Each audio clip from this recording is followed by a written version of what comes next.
Ya la tenemos en pantalla, nos confirma si es que nos puede escuchar. Estamos en conexión con Ruth Montenegro en esta mañana. Muy buenos días, Ruth. Hola con todas, todos y todes. Sí, desde acá les escucho muy bien también. Qué gusto el encontrarnos en esta entrevista también con todos ustedes. Un gusto para nosotros tenerte aquí en este espacio, Ruth. Por favor, para nuestra audiencia, coméntanos un poco, hagamos un breve resumen de lo que significó el caso de Valentina, de lo que significa este caso y de su importancia también en el tema de la lucha por la vida de las mujeres finalmente. Bueno, primero que nada, para quienes no conocen, yo soy Ruth Montenegro, soy madre de Valentina Cosíos Montenegro, niña de 11 años asesinada, víctima de feminicidio dentro de la Unidad Educativa Global del Ecuador el 23 de junio del año 2016. Efectivamente, como ustedes decían, este 25 de junio se cumplen ya 5 años del feminicidio de mi niño dentro de una institución educativa y han sido 5 años de impunidad, pero han sido también 5 años de una lucha que se inició por Valentina y se convirtió en un sentimiento colectivo. Ustedes saben muy bien que a raíz de mi niña moría dentro de la escuela un 23 de junio del 2016 y un 25 de noviembre de ese mismo año, junto a otras familiares, convocábamos a la primera marcha nacional en contra del feminicidio bajo la consigna Ni una menos, vivas nos queremos, que recogía también el grito nacido en argentino de muchas otras mujeres porque no queremos más violencia sobre nuestra vida, sobre nuestros cuerpos, por la lucha también por nuestra autonomía y porque la realidad que actualmente vivimos en nuestro país es de cada 71 horas una niña, adolescente o mujer es asesinada, muchas veces dentro de los lugares que se consideran más seguros, los espacios que deberían ser más seguros en nuestra sociedad, como es muchas veces la familia, justamente como son las instituciones educativas, como pasó en el caso de mi niña, pues se convierten en espacios en los cuales somos abusadas, violadas, asesinadas, incluso como pasó con mi pequeño. Entonces, es esta lucha que, insisto, junto a otras mujeres, junto a otras madres, hermanas, compañeras, sobrevivientes de violencia también, junto a otras organizaciones eh, de mujeres, organizaciones feministas, junto a otros medios de comunicación también, como ustedes, medios alternativos, todas nosotras que desde ese momento y durante todos estos 5 años nos porque sobre todo lo que queremos es que estas situaciones de violencia no se puedan volver a repetir para nadie más, para ninguna otra niña, para ninguna otra madre. Y aquí estamos a 5 años, podemos ver cómo es de lerda la justicia en nuestro país, puesto que nos hemos tardado 5 años para que se procese a miembros de la institución educativa cuando sabemos de entrada que ellos fueron los responsables. Lo que se dio este 10 de junio, que es esta audiencia de formulación de cargos justamente por la omisión al deber objetivo del cuidado que se produjo aquella tarde, porque fue efectivamente ese no cumplimiento de los personeros de la institución educativa, de las maestras de la institución educativa, al ver a mi niña a deshoras. Ella debía haberse trasladado al Conservatorio Nacional de Música como normalmente lo hacía todos los días y sin embargo no se activó ningún protocolo para poder protegerla, aunque es uno de los deberes principales que tiene toda institución educativa, el velar por el cuidado, el velar por la integridad y por la vida de los niños, niñas y adolescentes que acuden a sus instalaciones a estudiar. Y hasta que no lleguen a manos del responsable, padre o madre o representante legal, pues ellos no pueden descuidar esa vida, no pueden dejar esa vida abandonada sin prestarle ningún medio para poder precautelar su vida. Estos 5 años en donde, estimada Ruth, se pueden identificar desde el seguimiento que han realizado de lo que sucedió con la justicia. ¿Cuáles son las trabas que tú puedes identificar puntualmente que la justicia debe mejorar? Porque se está hablando justo del seguimiento de un caso, pero también de garantizar los derechos, la justicia y reparación hacia familiares que acuden, pensando y creyendo en que la justicia va a ser eficaz, les va a responder. Pero, ¿cuáles son estas trabas que tú has visto durante estos 5 años? Recién se da la audiencia de formulación de cargos, a pesar de que muchas cosas de los peritos, de la investigación, ya ha pasado bastante tiempo. ¿Cuáles son esas trabas, Ruth? Mira, personalmente, desde mi propia experiencia, una de las cosas que yo he podido ver y que justamente han hecho que el caso, porque además te debo decir que esta audiencia la recibimos con un sentimiento agridulce, ¿sí? Porque sabemos que quienes, si bien es cierto, es una de las personas que estuvo directamente, que la vio por última vez aquella tarde desde las versiones que logramos tener a este momento, pero sin embargo sabemos que no es la única responsable. Es decir, sabemos que hay administradores, los dueños de esta institución educativa que no están siendo lamentablemente juzgados aquí. Es decir, sabemos también que los verdaderos responsables de la muerte de mi niña, o sea, quienes directamente accionaron sobre ella, quienes la agredieron sexualmente y luego le quitaron la vida, no están aquí. Estos, los directamente responsables, los que cometieron el acto, están todavía libres, están todavía amenazando la vida de otras niñas, ¿sí? Están campantes, están impunes. Entonces, por eso te digo, recibimos también desde ese sentir agridulce, porque son 5 años y vuelvo y repito, quienes realmente accionaron sobre mi niña no están en este momento. Los responsables aún siguen libres. ¿Y cuáles han sido las trabas que yo he encontrado a lo largo de estos años y que desde mi experiencia puedo decirlo con conocimiento pleno de causa que se vuelve a repetir? Y es que por un lado, todas las instituciones llamadas a velar por la seguridad, por la vida, por la integridad de las niñas, adolescentes y mujeres en nuestro país, accionan de manera totalmente aislada, totalmente, si se quiere, independiente, cada quien por su lado. No existe una articulación y eso fue efectivamente lo que pasó. Este hecho se produjo dentro de una unidad educativa. Sin embargo, después tan solo de 3 meses de la muerte de mi niña, recién el Ministerio de Educación inició un sumario administrativo en contra de esta institución educativa, en donde entre algunas de las irregularidades que encontramos fue que esta no tenía ni siquiera permiso legal para funcionar. La pregunta es, ¿cómo una institución educativa en nuestro país que no presta las instalaciones adecuadas para albergar, para tener a niños y niñas, funciona en nuestro país? ¿Cómo una institución educativa puede seguir funcionando sin tener los permisos necesarios de parte del ministerio? Es decir, esta es era la Unidad Educativa Global del Ecuador, sin embargo, legalmente debía funcionar con otro nombre y otra dirección distinta a la dirección a la 6 de diciembre y Colón, que era donde lamentablemente se produjeron los hechos en relación a mi niño. Esto entre algunas, para darte algunos detalles nada más. Entonces la pregunta es, ¿qué seguridad tenemos padres y madres en este país llamado Ecuador? ¿Sí? Ante la mirada del Ministerio de Educación, hay instituciones educativas que funcionan de manera ilegal. Más adelante se produjo este sumario administrativo en el cual se ordenó el orden de cierre de esta institución educativa que no se llegó a efectivizar, sino 1 año y medio casi más tarde, bajo la idea de precautelar el derecho de los niños y niñas a la educación, aunque se había producido una muerte violenta de una niña con signos de agresión sexual. El ministerio hablaba de precautelar la vida, digamos, el derecho a la educación de niños y niñas y permitió que esta institución educativa siguiera abierta el día mismo en que se produjeron los hechos de la muerte violenta de mi niña, aquel 24 de junio, cuando la encontramos en el patio principal de esta escuela, ¿sí? Y los días siguientes y así hasta 1 año más tarde.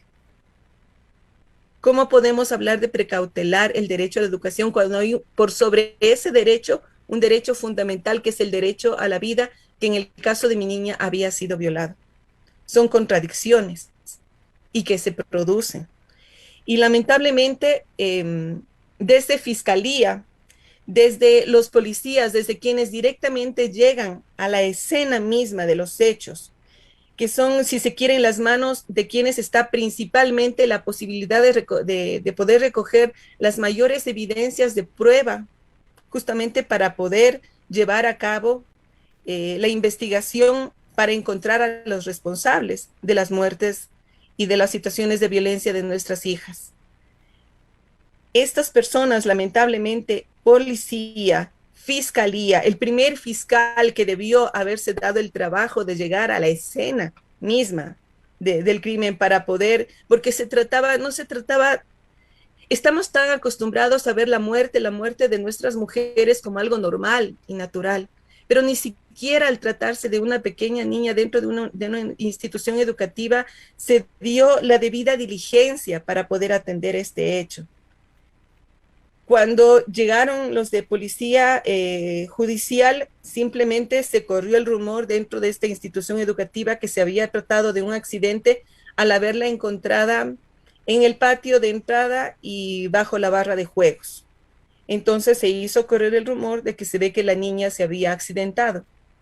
Aunque habíamos denunciado ya una desaparición el día 23 de junio, a la policía, que tampoco activó el protocolo de búsqueda respectivo, y es algo que se produce una y otra vez en relación a las desapariciones en nuestro país, puesto que lo que pasó con Valentina, el feminicidio de Valentina, empezó como una desaparición a la cual tampoco se le dio respuesta, tampoco se activaron los protocolos debidos de búsqueda, ni siquiera al tratarse de una niña de 11 años. Vuelvo a insistir en este hecho porque era una niña.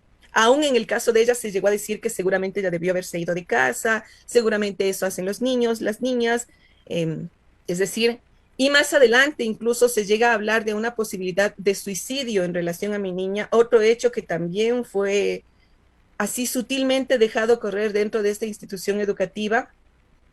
Y otra de las cosas que he encontrado también en el sistema de justicia, obviamente con todos estos hechos, por un lado, la policía no toma las suficientes evidencias de prueba, son 2 o 3 elementos nada más que se toman, aunque se trata de una desaparición anterior, de una muerte violenta, lamentablemente. Sin embargo, cuando tú no tienes una perspectiva de género en la investigación, ¿sí?, que es la que te permite justamente llegar a la escena, ver que se trata de una muerte violenta y, si se quiere, por lógica, suponer lo peor, ¿sí? Es una niña en una escuela, una relación de poder, un feminicidio, para luego ir recogiendo y descartando todas las evidencias que pueda. Digamos que al haberse tratado efectivamente de un accidente, te podrían decir, sí, se trata solo de un accidente. Aquí se obró al revés. Ah, no, solo se trata de un accidente. Y más adelante, a través de las distintas autopsias que se le realizaron a mi niña, incluso de la exhumación a su cuerpo que tuvimos que hacer, que fue altamente doloroso, altamente revictimizante. ¿Y por qué se produjo esto? Porque el primer fiscal, Darwin Jaramillo, tuvo intenciones claras de cerrar el caso. Mi pregunta es por qué su preocupación a menos de un mes de la muerte de mi niña, y aún después de que la autopsia arrojara que ella había sido agredida sexualmente y luego estrangulada, este fiscal quisiera cerrar el caso diciendo que se había tratado de un lamentable accidente. Tú sabes que los actos de corrupción en nuestro país están a la orden del día. También sabemos en los pasillos de los juzgados que el precio de la vida, más bien dicho, que la vida de nuestras hijas tiene un precio, y son todas esas cosas que se van dando y repitiendo una vez más en los procesos de investigación, porque de alguna manera hemos llegado como sociedad y dentro también de las instituciones estatales a naturalizar la violencia contra las niñas, adolescentes y mujeres, por una parte, y porque también personalmente, desde lo que yo he visto, creo también que las vidas de nuestras hijas no le importan al Estado, lamentablemente. Hay vidas que importan más. Cuando se llega a la escena y se encontró que era una niña de escasos recursos económicos, sí, era una niña que estaba dentro de una situación familiar compleja, puesto que en ese momento yo me había propuesto divorciarme del papá de mi guagua, y fue uno de los elementos que la institución educativa utilizó en contra para hablar justamente de que se había tratado de un suicidio. Entonces es una vida desechable que no importa, ante la cual nadie quiere, si se quiere, comprarse ningún problema, y se dijo o se trató de hacerlo pasar como un lamentable accidente. Ruth, tú has mencionado, por ejemplo, algunos temas en lo que tiene que ver con la falta de activación, por ejemplo, cuando las niñas desaparecen, cuando hay justamente denuncias también de agresiones y de muertes violentas hacia las mujeres. En estos últimos años también hemos visto, por ejemplo, por parte del Estado, el activarse la alerta Emilia, que tiene que ver, por ejemplo, justamente con las niñas, con su desaparición. Sin embargo, digamos, como tú dices, son a veces pocos los avances y también son varios los testimonios de muchas de las familias que dicen que no basta con esta alerta por las deficiencias justamente que tú ya mencionas en el sistema judicial. Pero también quería preguntarte, ¿qué esperas tú finalmente? La persona que ahorita está con cargos, que se le han formulado cargos la semana pasada, como mencionas, no es la autora, digamos, material finalmente del feminicidio de Valentina. Sin embargo, ¿qué esperarías tú por parte de la justicia ahora? Yo creo que, si bien es cierto, después de 5 años, lo mínimo que esperamos es que se asuman las responsabilidades frente a este hecho. Si bien es cierto, como te decía, no es la autora material, la autora directa, pero sin embargo, al haber sido la última persona que la vio a mi niña aquella tarde con vida, al no haber activado, no haber una simple llamada, pudo haber cambiado las cosas. Una simple llamada de alerta, un simple mensaje a través del grupo de WhatsApp que se tenía, pudo haber cambiado las cosas.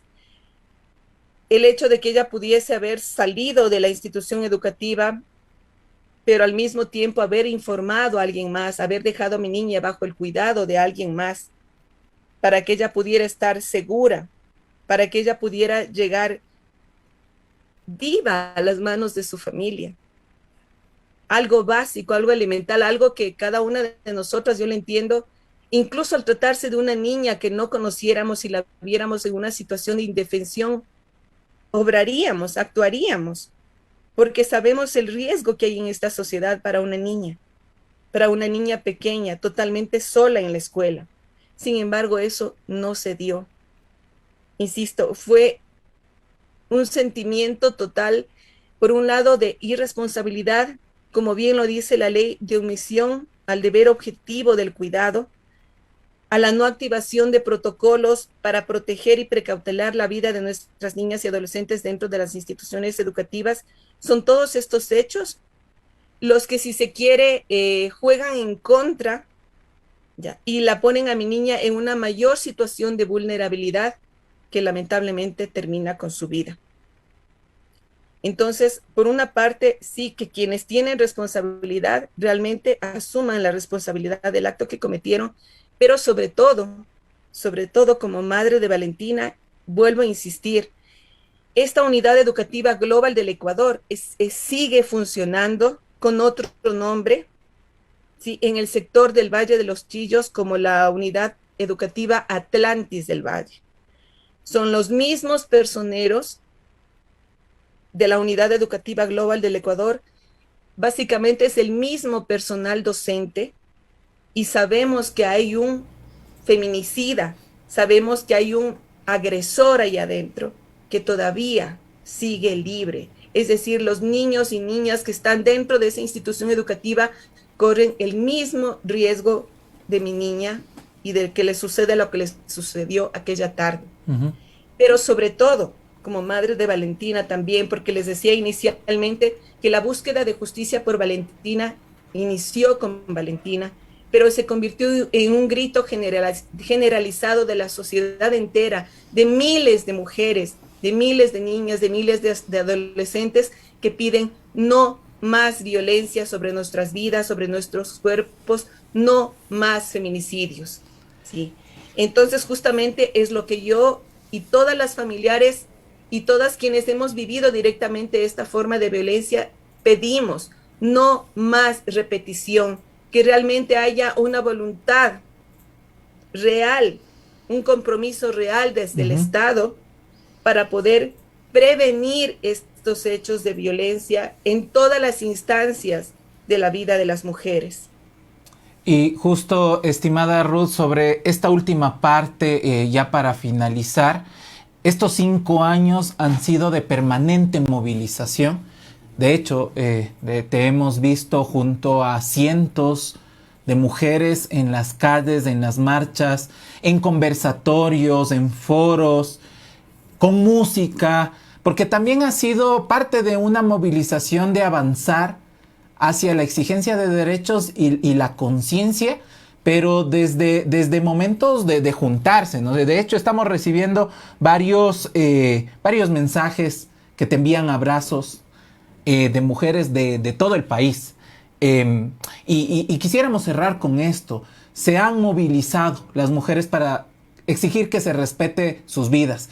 En esto, ¿qué palabras justo de aliento para continuar con este gran movimiento de vivas nos queremos, de este movimiento de mujeres, de colectivas, de mujeres, de feministas, en fin, que se han manifestado? ¿Qué palabras tú les darías para que continúen en este camino que ya han demostrado que han sido uno de los movimientos contemporáneos muy fuertes que le exigen respeto a los estados en nuestro mundo, en Latinoamérica? Mis palabras, y recorriendo algo de lo que he escrito también, sería, tal vez suene un poco fuerte, pero sería: depongamos nuestras armas que unas a otras nos enfrentan y enfilemos nuestras fuerzas al verdadero enemigo, ese que nos roba a diario hasta el pan de nuestra mesa, que desaparece, viola y mata cada día a nuestras hijas. Escucha esta voz sencilla, la voz de una madre amante que espera que un día su hija pueda conocer justicia.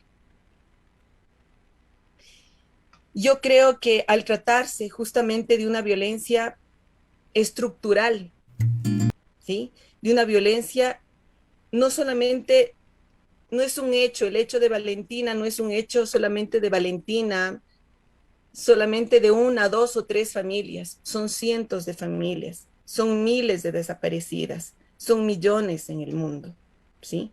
Entonces estamos hablando de que la lucha a la cual nos estamos enfrentando no puede ser asumida de manera aislada.